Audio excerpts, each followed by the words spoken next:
朋友们，我们可以通过哪些途径来确诊脑胶质瘤呢？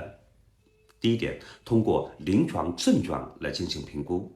早期症状会有头痛、晨起加重、咳嗽时加剧，会有癫痫的发作、局灶性或者全面性的发作，认知功能会下降，表现为记忆力和执行力。局灶性的神经功能障碍，例如肢体无力或者语言障碍。高级别的胶质瘤3到4级，它的进展症状会比较迅速，可能会伴随有意识障碍或者颅内压的增高，表现为恶心、呕吐、视乳头的水肿。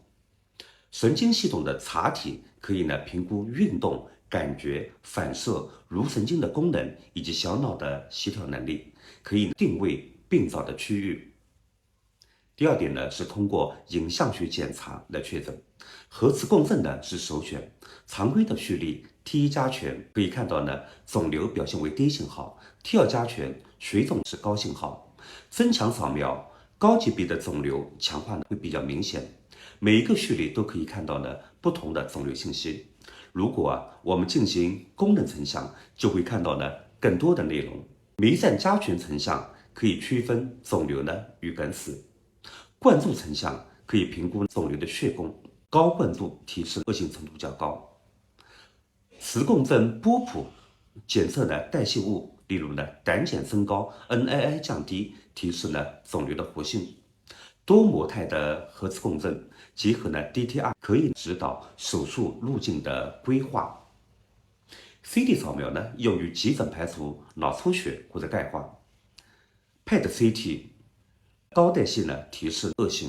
第三点就是病理与分子分型。组织病理学根据分级将脑胶质瘤分为4级。一级是毛细胞新型细胞瘤，儿童多见，生长比较缓慢。2级是弥漫性的新型细胞瘤或者早突胶质细胞瘤 ，IDH 突变型。3级是渐变性的胶质瘤，核分裂比较活跃。4级是胶质母细胞瘤 ，IDH 野生型，微血管的增生或者坏死。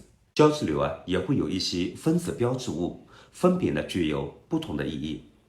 IDH1 或2突变，预子后较好。2到3级常见，EP 或者19Q 共缺失。早突胶质细胞瘤它的一个特征，提示对化疗比较敏感。MGMT 启动子甲基化，预测替莫唑胺的疗效较好。TERT 启动子突变，表示胶质母细胞瘤的一个预后差的一个标志。BRIF 融合或者突变，提示毛细胞新型细胞瘤的一个特征。